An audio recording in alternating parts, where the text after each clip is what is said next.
Item ಯಾವುದೇ ಇರಲಿ try ಮಾಡಿ ಆಚಿ ಚಿಕನ್ ಮಸಾಲಾ. ಹೋಟೆಲ್ಗಳಲ್ಲಿರುವಂತಹ ಓಯೋ ರೂಮ್ಸ್ಗೆ ರೂಲ್ಸ್ ಆ್ಯಂಡ್ ರೆಗ್ಯುಲೇಷನ್ ಇದೆಯಾ? ಇದರ ಬಗ್ಗೆ ನ್ಯಾಯವಾದಿ ಏನು ಹೇಳ್ತಾರೆ? ನಮ್ಮ ಜೊತೆ ಮಾತಾಡೋಕ್ಕೆ ಮೂರ್ತಿ ಅವರಿದ್ದಾರೆ. ಸರ್, ಈಗಾಗಲೇ ಹೋಟೆಲ್ಗಳಲ್ಲಿ ಓಯೋ ರೂಮ್ಸ್ಗಳಿರುವಂಥದ್ದು ಬಹುತೇಕ ಮಂದಿ ಈಗ ನಿಮಗೇನೆ ಗೊತ್ತು, ಬಿಸ್ನೆಸ್ ಆಗಿರ್ಬೋದು, ಬೇರೆ ಬೇರೆ ವಿಚಾರಕ್ಕೆ ಯೂಸ್ ಮಾಡ್ತಾರೆ. ಈಗ ಒಂದು ವಿಡಿಯೋ ಬೇರೆ ವೈರಲ್ ಆಗ್ತಾ ಇದೆ, ಇಬ್ಬರು ಹುಡುಗಿಯರಿದ್ದಾಗ ಯಾರೋ ಬಂದು ಅಟ್ಯಾಕ್ ಮಾಡ್ತಾರೆ. ನಿಜಕ್ಕೂ ಕೂಡ ರೂಲ್ಸ್ ಆ್ಯಂಡ್ ರೆಗ್ಯುಲೇಷನ್ ಏನೇ ಇರುತ್ತೆ? ಯಾಕಂದರೆ ಸುಪ್ರೀಂ ಕೋರ್ಟ್ ಕೂಡ ಇದರ ಬಗ್ಗೆ ಈ ಹಿಂದೆ ಕೆಲವೊಂದು ಕಾನೂನಿನ ಅಡಿಯಲ್ಲಿ ಏನೆಲ್ಲ ಬರುತ್ತೆ ಹೇಳಿತು. ನೀವೊಂದು ನ್ಯಾಯವಾದಿಯಾಗಿ ಏನು ಹೇಳ್ತೀರಾ ಸರ್? ನೋಡಿ ಮೇಡಮ್, ಇಲ್ಲಿ ಕೇವಲ ಆಪ್ ಆಧಾರಿತ ಹೋಟ್ಲ್ಗೆ ಒಂದು ನ್ಯಾಯ ಅಥವಾ ಒಂದು ರೂಲ್ಸು, ಅಥವಾ ಈ ಇರ್ತಕ್ಕಂಥ ಹೋಟ್ಲ್ಗೆ ಇರ್ತಕ್ಕಂಥ ರೂಲ್ಸು ಏನು ಬೇರೆ ಬೇರೆ ಇಲ್ಲ. ಈಗ ನಮ್ಮಲ್ಲಿ OYO ಅಂತ ಏನು ಓಯೋ ಅಂತ ಹೇಳ್ತೀರ ನೀವು, ಅದು ಆಪ್ ಮುಖಾಂತರ ಬುಕ್ ಮಾಡೋದು ಇರ್ತಿತ್ತು. ಆಪ್ ಮುಖಾಂತರ ಬುಕ್ ಮಾಡ್ತೀರಿ ಅಂದರೆ ಹಂಗಾರೆ ರೂಲ್ಸ್ ವೈಲೇಷನ್ ಮಾಡೋಕ್ಕೆ ಹೇಳಕ್ಕೆ ಬರೋಲ್ಲ. ಆಪಲ್ಲಿ ಬುಕ್ ಮಾಡ್ಬೋದು, ಆದರೆ ಅಲ್ಲಿ ಹೋದಾಗ ಗೆಸ್ಟಲ್ಲಿ ಹೋದಾಗ ಗೆಸ್ಟ್ಗೆ 18 ವರ್ಷ ವಯಸ್ಸಾಗಿರಬೇಕು, ಮಿನಿಮಮ್ 18 ವರ್ಷ ವಯಸ್ಸಾಗಿರಬೇಕು. ಆವಾಗ ಅವರು ಅಲ್ಲಿ ಅವರ ID ಪ್ರೂಫ್ ತೋರಿಸ್ಬೇಕು. ಗೌರ್ಮೆಂಟ್ ಕೊಟ್ಟಿರ್ತಕ್ಕ ID ಪ್ರೂಫು ಏನು ಗೌರ್ಮೆಂಟ್ ಕೊಟ್ಟಿದೆ. ಈಗ ನಮ್ಮಲ್ಲಿ ಗೌರ್ಮೆಂಟು 2 ಥರ ID ಪ್ರೂಫ್ ಕೊಡ್ತಾಯಿದೆ. ಒಂದು ವೋಟರ್ ಕಾರ್ಡ್ ಕೊಡ್ತಾಯಿದೆ, ಇನ್ನೊಂದು ಆಧಾರ್ ಕಾರ್ಡ್ ಅಂತ ಕೊಡ್ತಿದೆ. ಇದಲ್ಲದೆ ಕೆಲವು ಬೇರೆ ಕಾರ್ಡ್ಗಳು ಸಹ ಇದ್ದಾವೆ. ಈಗ ಏನಾಗಿದೆ, ಸುಪ್ರೀಂ ಕೋರ್ಟ್ ಏನು ಹೇಳ್ತಿ ಅಂದರೆ, ನೋಡಿ, ಅವರು 18 ವರ್ಷ ಆದಮೇಲೆ ವೈಯಕ್ತಿಕವಾಗಿ ಅವರು ಫ್ರೀಯಾಗಿ ಇರಲಿಕ್ಕೆ, ಅವರು ಸಾರ್ವಜನಿಕ ಸ್ಥಳಗಳನ್ನ ಯೂಸ್ ಮಾಡ್ಕೊಳ್ಲಿಕ್ಕೆ ಕಾನೂನು ರೀತಿಯಲ್ಲಿ ಅವ್ರಿಗೆ ಎಲಿಜಿಬಿಲಿಟಿ ಅಂತ ಹೇಳ್ತಾರೆ. ಹಂಗಾಗಿ 18 ವರ್ಷ ಮೇಲ್ಪಟ್ಟವರು ಗಂಡು ಅಥವಾ ಮದುವೆ ಆಗದಿರೋ ಕಪಲ್ಗಳು ಸಹ 18 ವರ್ಷ ಮೇಲ್ಪಟ್ಟಿದ್ರೆ ಇರ್ಬೋದು ಅಂತ ಮಾನ್ಯ ಸುಪ್ರೀಂ ಕೋರ್ಟೇ ಹೇಳಿದೆ. ಹಿಂಗಿದ್ದಾಗ ಮಾನ್ಯ ಸುಪ್ರೀಂ ಕೋರ್ಟ್ ಕೆಲವು ಗೈಡ್ಲೈನ್ಸ್ ಕೊಟ್ಟಿದೆ. ಏನಂದರೆ ಸೇಫ್ಟಿ, ವುಮನ್ ಸೇಫ್ಟಿ ಇರಬೇಕು ಹೋಟೆಲ್. ಈಗ ವುಮನ್ ಸೇಫ್ಟಿ ಇಲ್ಲದೆ ಅಲ್ಲಿ ಗಾಂಜಾ ಅಲ್ಲಿ ಅಥವಾ ಬೇರೆ ಯಾವುದೋ ಒಂದು ಅಡ್ಮಿನಿಸ್ಟ್ರೇಷನ್ ಆಗ್ತಿದೆ, ವುಮನ್ ಸೇಫ್ಟಿ ಇಲ್ಲ, ಆವಾಗ ಇರ್ಲಿಕ್ಕೆ ಬರೋಲ್ಲ ಅಲ್ಲಿ. ಅದು ಹಂಗಾಗಿ ನಮ್ಮ ವುಮನ್ ಸೇಫ್ಟಿಗೋಸ್ಕರನೇ ಸುಪ್ರೀಂ ಕೋರ್ಟ್ ಹೇಳಿರೋದು. ಆಮೇಲೆ ಕೆಲವು ಏನಾಗ್ತಾರೆ, ಅಲ್ಲಿ ಪ್ರಾಸ್ಟಿಟ್ಯೂಷನ್ ಮಾಡಬಾರ್ದು ಅಂತ ಇದೆ. ಪ್ರಾಸ್ಟಿಟ್ಯೂಷನ್ ಅದು ಮಾಡಲಿಕ್ಕೆ ಬರೋದಿಲ್ಲ, ಅದಕ್ಕೆ ಪ್ರಾಸ್ಟಿಟ್ಯೂಷನ್ ಅಂತ ಕರಿಬಾರ್ದು. ಆಮೇಲೆ ಒಬ್ಬ ಕಪಲ್, ಮದುವೆ ಆಗಿರ್ತಕ್ಕಂಥ ಕಪಲ್, ಮದುವೆ ಆಗಿರೋ ಕಪಲ್ ಇರ್ಬೋದು, ಮದುವೆ ಆಗ್ತಿರ್ತಕ್ಕಂಥ ಹುಡುಗಿ 18 ವರ್ಷ ಮೇಲ್ಪಟ್ಟಿದ್ರೆ ಇಂಡಿಯಾದಲ್ಲಿ ಯಾವುದೇ ಹೋಟ್ಲಲ್ಲಿ ID ಪ್ರೂಫ್ ಕೊಟ್ಟು ಅಲ್ಲಿ ರೂಮಲ್ಲಿ ವಾಸ ಮಾಡ್ಬೋದು ಅಂತ ಹೇಳಿದೆ ಕಾನೂನು. ಆದರೆ ಇಲ್ಲೇನಾಗಿದೆ, ಕೆಲವು ಡ್ರಗ್ ಅಡ್ಮಿನಿಸ್ಟ್ರೇಷನ್ನು, ಕೆಲವು ಇಲ್ಲಿಗಲ್ ಆ್ಯಕ್ಟಿವಿಟೀಸ್ ಮಾಡಲಿಕ್ಕೆ ಅದು ಯಾವುದೇ ಕಾನೂನು, ನೆಲದ ಕಾನೂನಲ್ಲೇ ಪ್ರಾಹಿಬಿಷನ್ ಇದೆ. ಅದು ವಿಶೇಷವಾದ ಕಾನೂನು ಏನು ಬೇಡ. ನಮ್ಮಲ್ಲಿ ಏನಂದರೆ ನೋಡಿ, ಈಗ ಪ್ರಾಣಿಗಳು ಸಹ ಹೋಟ್ಲಲ್ಲಿ ಇರ್ಬೋದು. ಹೆಂಗಿರ್ಬೋದು ಪ್ರಾಣಿಗಳು ಮಾನವ ಪ್ರಾಣಕ್ಕೆ ಹಾನಿ ಮಾಡಿದ ರೀತಿಯಲ್ಲಿ ಅಲ್ಲಿ ಪ್ರಾಣಿಗಳಿಗೆ ಯಾರಾದರೂ ಅಲ್ಲಿ ಅದು ಟೇಕ್ ಕೇರ್ ಮಾಡಿ ಸುರಕ್ಷಿತವಾಗಿ ಇರಿಸ್ಕೋಬೋದು. ಅದೇ ರೀತಿ ಮೈನರ್ ಮಕ್ಕಳಿದ್ರೂ ಸಹ ಅವರು ಗಾರ್ಡಿಯನ್ ಇರಬೇಕು. ಈಗ ಎಲ್ಲ ಟೂರ್ ಹೋಗ್ತಾರೆ ಮಕ್ಕಳು, ಪೇರೆಂಟ್ಸ್ಗೆ ನೀವು ಪೇರೆಂಟ್ಸು ಕಳಿಸ್ಕೊಡ್ತಾರೆ ಟೀಚರ್ಸ್ ಜೊತೆ, ಟೀಚರ್ಸ್ ಗಾರ್ಡಿಯನ್ ಆಗ್ತಾರೆ. ಅವಾಗ ಆ ಮಕ್ಕಳು, ಮೈನರ್ ಮಕ್ಕಳು ಇರ್ಬೋದು. ಅವಾಗ ನೀವು ಕೇಳ್ಬೋದು, ಏನು ಸರ್ 18 ವರ್ಷ ಮೇಲ್ಪಟ್ಟು ಹೇಳ್ತೀರಾ ಅಂತೀರಾ. ಆದರೆ 18 ವರ್ಷ ಕೆಳಪಟ್ಟವರು ಇರ್ಬೋದು, ಆದರೆ ಗಾರ್ಡಿಯನ್ ಜೊತೆ. ಈಗ ಸ್ಕೂಲ್ ಟೀಚರ್ ಗಾರ್ಡಿಯನ್ ಆಗ್ತಾರೆ, ಅಪ್ಪ ಅಮ್ಮ ಗಾರ್ಡಿಯನ್ ಆಗ್ತಾರೆ.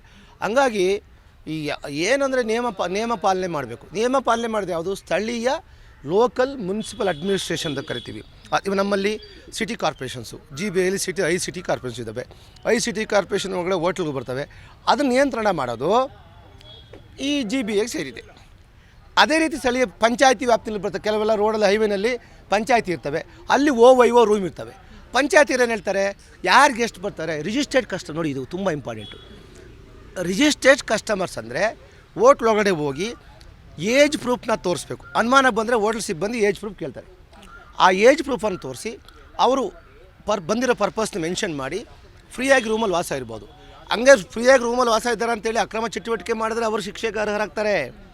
ಈಗ ಸುಮಾರು ನೋಡಿದ್ದೀರಿ ನೀವು, ಡ್ರಗ್ಸು, ಗಾಂಜಾ, ಆಮೇಲೆ ಇಲ್ಲಿಗೆಲ್ಲ ಕಳ್ತನ ಮಾಡೋ ಕಳ್ಳರು ಅಲ್ಲಿ ಸ್ಟೇ ಆಗಿರ್ತಾರೆ. ಅಲ್ಲಿ ಸ್ಟೇ ಆಗಿದ್ದಾಗ ಅಲ್ಲಿ ಚಿನ್ನ ಸಿಕ್ಕಿರೋದುಂಟು, ಕಳ್ತನ ಮಾಡೋದು ದುಡ್ಡು ಸಿಕ್ಕಿರೋದುಂಟು.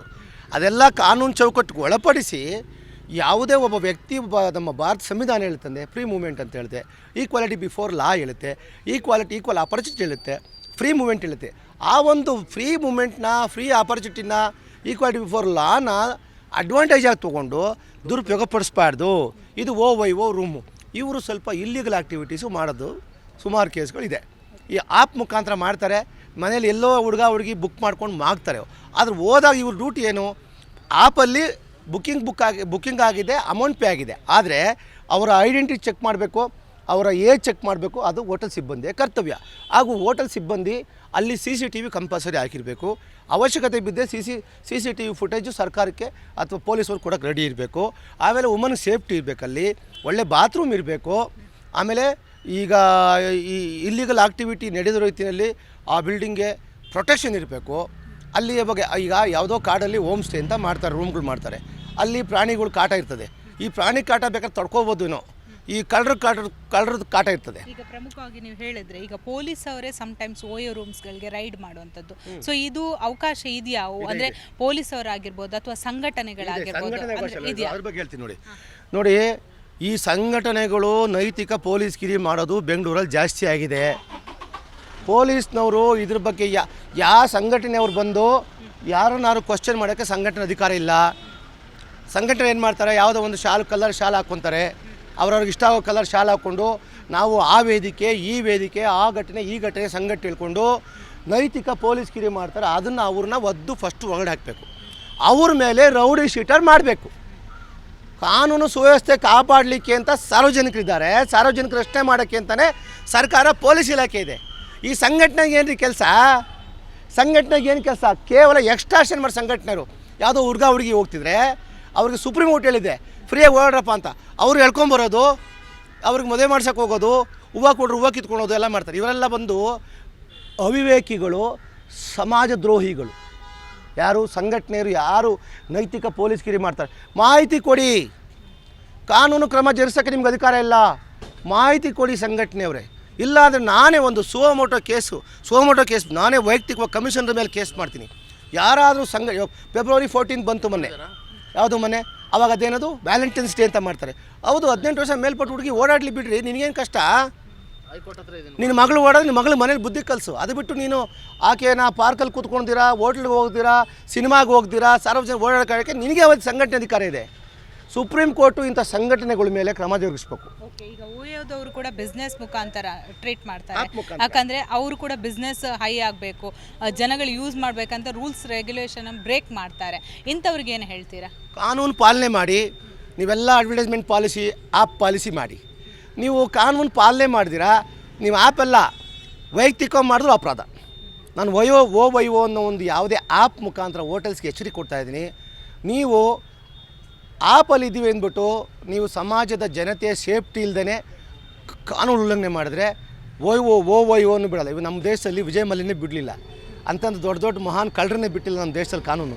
ನೀವ್ಯಾವ ಲೆಕ್ಕ? ಹಂಗಾಗಿ ದಯಮಾಡಿ ಕಾನೂನು ಉಲ್ಲಂಘನೆ ಮಾಡಬೇಡಿ. ಮಕ್ಕಳ ಸೇಫ್ಟಿ, ಮಹಿಳೆಯರ ಸೇಫ್ಟಿ, ವ್ಯಕ್ತಿಯ ಸೇಫ್ಟಿ ಕಾನೂನು ಪಾಲನೆ ಮಾಡಿ. ಸಂಘಟನೆಗಳಿಗೆ ಹೋಟೆಲ್ ನುಗ್ಗಿದ್ರೆ ಮಾತ್ರ ನೀವು ಕಂಪ್ಲೇಂಟ್ ಕೊಡಿ, ಮುಲಾಜು ನೋಡಬೇಡಿ. ನೀವು ಸಂಘಟನೆಗಳು ಯಾವುದೇ ಸಾರ್ವಜನಿಕ ಅವ್ರ ಮನೆ ಒಳಗೆ, ಅವ್ರ 30-40 ಸೈಟ್ ಒಳಗೆ, ಅವ್ರ 60 ಮನೆ ಕಾಂಪೌಂಡ್ ಒಳಗೆ ಸಂಘಟನೆ ಮಾಡ್ಕೊಳ್ಳಿ. ಸಾರ್ವಜನಿಕ ರಸ್ತೆಯಲ್ಲಿ, ಸಾರ್ವಜನಿಕ ಸ್ಥಳದಲ್ಲಿ ಸಂಘಟನೆ ಕೇವಲ ಮಾಹಿತಿ ಕೊಡೋಕ್ಕೆ ಮಾತ್ರ ಅಧಿಕಾರ. ಅದು ಬಿಟ್ಟು ನೀನು ನೈತಿಕ ಪೊಲೀಸ್ಗಿರಿ ಮಾಡಿ ಬಣ್ಣ ಹಚ್ಚು, ಶಾಲೆ ಹಾಕೋ, ಡ್ಯಾನ್ಸ್ ಮಾಡು, ಕಿರ್ಚಾಡು ಅಂದರೆ ಕಾನೂನು ನಿಮ್ಗೆ ಬಿಡೋದಿಲ್ಲ. ಕನ್ನಡದ ಹೆಸರಿನಲ್ಲಿ, ಮಹಿಳೆ ಹೆಸರಿನಲ್ಲಿ ಇವರೇ ಕೇಸ್ ನಡೆಸೋಕ್ಕೋ, ಇವರೇ ಕೋರ್ಟು, ಇವರೇ ಪೊಲೀಸು, ಇವರೇ ಒಂಥರ ಕಾರ್ಯಕರ್ತರು, ಎಲ್ಲ ಇವರೇ ಆಗ್ಬಿಡಿ ಸಂಘಟನೆಯವರು. ಇದಕ್ಕೆಲ್ಲ ಒಂದು ಮಟ್ಟ ಬರ್ತದೆ, ಟೈಮ್ ಬರ್ತದೆ ಸಂಘಟನೆಯವ್ರಿಗೆಲ್ಲ. ಮತ್ತೊಂದು ಕಡೆ ಸರ್, ಈಗ ಹುಡುಗಿ ಇರ್ಬೋದಾ, ಹುಡುಗ ಇರ್ಬೋದಾ, ನೋಡಿ ಸಲಿಂಗ ಕಾಮಿಗಳು ಇರ್ತಾರೆ. ಸೊ ಇಂಥವ್ರ ಬಗ್ಗೆ ಏನು ಹೇಳ್ತೀರಿ? ದಯಮಾಡಿ ಹೇಳ್ತೀನಿ ಕೇಳಿ. ಸಲಿಂಗ ಕಾಮಿ ಅಂತ ಯಾರು ದಯವಿಟ್ಟು ಎಲ್ಲೂ ಇಲ್ಲ. ಅದು ಸಲಿಂಗ ಕಾಮಿಗಳು ಅಂತ ನಾವು ಕರೀಬಾರ್ದು. ಯಾಕೆಂದರೆ ಈಗ ಟ್ರಾನ್ಸ್ಜೆಂಡರ್ ಅವ್ರು ಯಾವ ಲಿಂಗನೂ ಅಲ್ಲ. ಅವ್ರಿಗೆ ಸಂವಿಧಾನದಲ್ಲಿ ಅವ್ರಿಗೆ ಹಕ್ಕಿಲ್ವಾ? ಏನು ಸರ್, ಸಂವಿಧಾನದಲ್ಲಿ ಅವ್ರಿಗೆ ಹಕ್ಕಿಲ್ವಾ? ಟ್ರಾನ್ಸ್ಜೆಂಡರ್ ಆದ ತಕ್ಷಣವೇ ಅವ್ರಿಗೆ ಟ್ರಾನ್ಸ್ಜೆಂಡರ್ ಸರ್ಟಿಫಿಕೇಟ್ ಇರ್ತದೆ. ಇಲ್ಲ ಅವರೇ ಹೇಳ್ಕೊತಾರೆ ನಾವು ಟ್ರಾನ್ಸ್ಜೆಂಡರ್ ಹೇಳ್ಕೊತಾರೆ. ಅವರು ಇರ್ಬೋದು, ಅವ್ರಿಗೂ ಏಜ್ ಲಿಮಿಟ್, ಅವ್ರಿಗೂ ಕಾನೂನು ಅವಕಾಶ ಇದೆ. ಅದ್ರ ಜೊತೆಗೆ 18 ವರ್ಷ ಆಗಿರೋ ಹೆಣ್ಣು ಮಕ್ಕಳು ಒಂದು ರೂಮಲ್ಲಿ ವಾಸ ಮಾಡ್ಬೋದು, ಸುಪ್ರೀಂ ಕೋರ್ಟ್ ಹೇಳಿದೆ.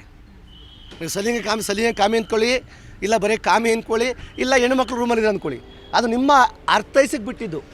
ನೀವೇ ಇಬ್ಬರು ಹೆಣ್ಮಕ್ಳು ಕೆಲವು ರೂಮ್ಗೆ ಹೋದ ತಕ್ಷಣ ಅವ್ರು ಸಲಿಂಗ ಕಾಮಿಗಳು ಅನ್ನೋದು ತಪ್ಪಾಗ್ತದೆ. ಅದೇ ರೀತಿಯಾಗಿ ಟ್ರಾನ್ಸ್ಜೆಂಡರ್ ವಾಸ ಮಾಡೋದು. ಈಗ ನಾವು ಇಬ್ಬರು ಗಂಡ್ಮಕ್ಳು ರೂಮಲ್ಲಿದ್ದರೆ ಅದೇನು ಕರಿತೀರ ನೀವು?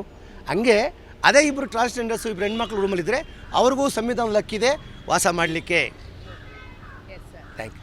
ನೋಡಿದ್ರಲ್ಲ, ಬಹುತೇಕವಾಗಿ ಓಯೋ ರೂಮ್ಸ್ನ ಯಾವೆಲ್ಲ ರೂಲ್ಸ್ಗಳಿದೆ ಅನ್ನೋದನ್ನು ಇಂಟು ಆಗಿ ತಿಳಿಸ್ಕೊಟ್ರು. ಬೆಂಗಳೂರಿನಿಂದ ಕ್ಯಾಮ್ರಾ ಪರ್ಸನ್ ವಿನೋದ್ ಜೊತೆ ಭವ್ಯ ಸುನಿಲ್, ಜಿ ಕನ್ನಡ ನ್ಯೂಸ್.